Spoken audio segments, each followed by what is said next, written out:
leen fàtte abonné ci seen chaîne Mak TV te activer cloche de notification boobee ngeen di seen ci seen écran. li ma bëgg wax pour ñi nekk pas seulement États-Unis, Europe di ma clash mënuñu ma clash ak seen karam. Donc il fallait que ñu dem ba Sénégal fay ay nit pour que ñu clash ma di clash ay don nit ki nga xamante ne que day may ñi ngeen nar a clash mooy politiciens yi nekk Sénégal, pas tous les politiciens, maanaam ñi nekk Sénégal di lekk seen xaalis chaque jour di tëdd ci ay lal yu nooy, ñiy jël seen yëf clashoo leen ñooñu, mais doomu sénégalais biy maye moom ngeen di clash.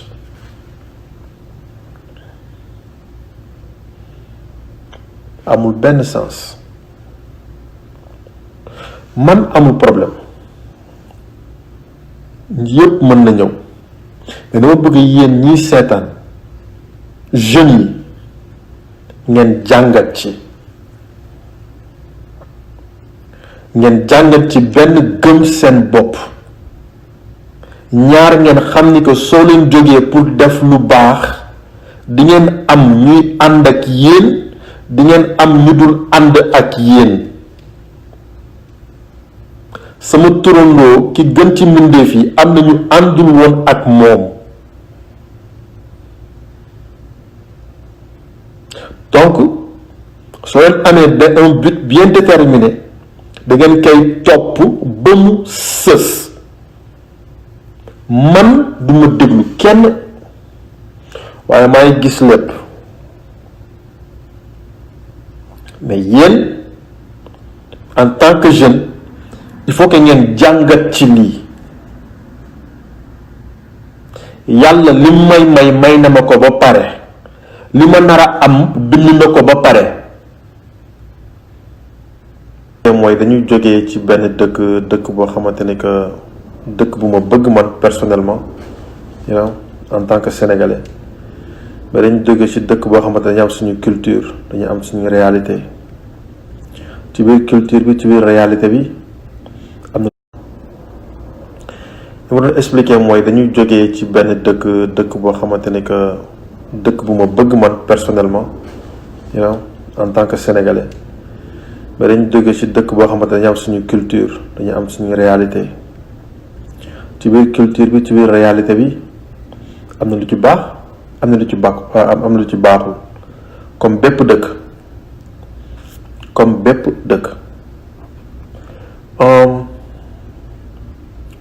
lu ci baax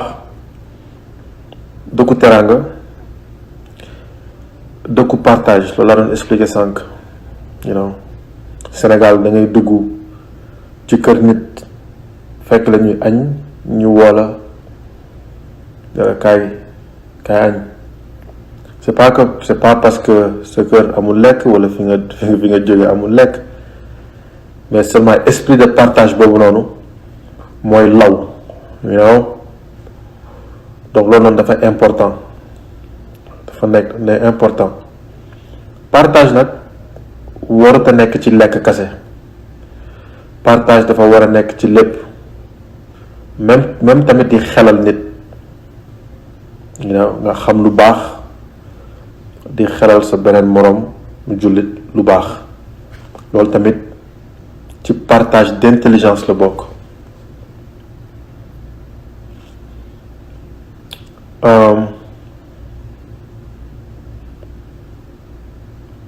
pour ñëpp ñu recevoir au fait ni ngeen kontaanee rek noonu lay kontaan bi nekkul féetewul benn boor kase. c'est pas que yéen da ngeen di recevoir yéen kase yàlla nekk di kontaan, man mii sama bopp maa ngi kontaan ak yéen. you know, it's very important pour ngeen xam loolu noonu.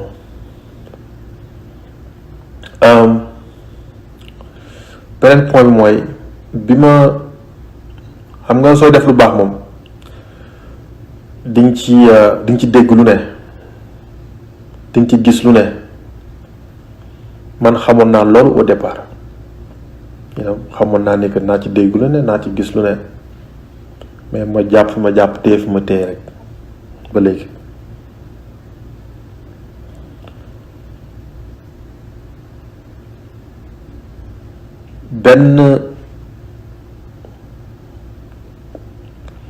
benn point dafa am solo entre sénégalais soxor baaxul.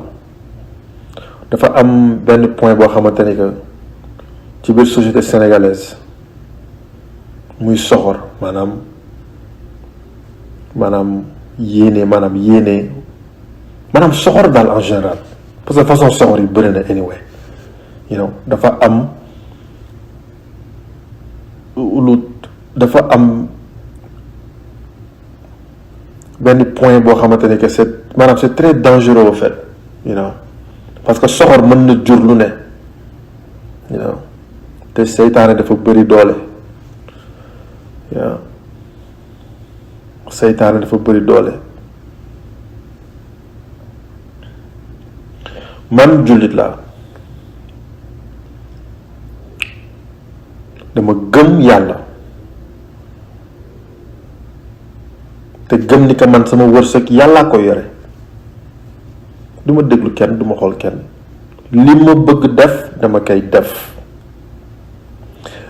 lépp lu ma yóotu pour jot ko dama koy jot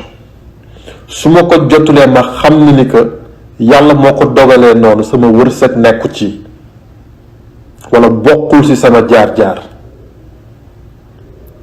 beneen nit su amee alalam di ko maye di ci def lu baax en tant que jullit en tant que sénégalais dama lay tàccu di la encourager su ma ko mënee def ko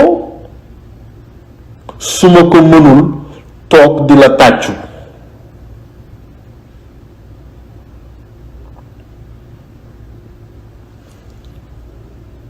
mais su fekkee ne que dama lay soxoree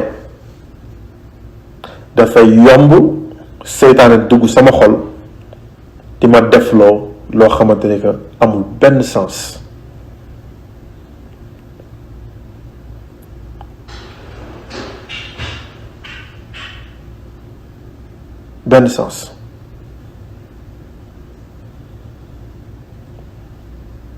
li ma bëgg wax pour ñi nekk bu leen fàtte abonné ci seen chaîne Mak TV te activer cloche de notification boobee ngeen di seen ci seen écran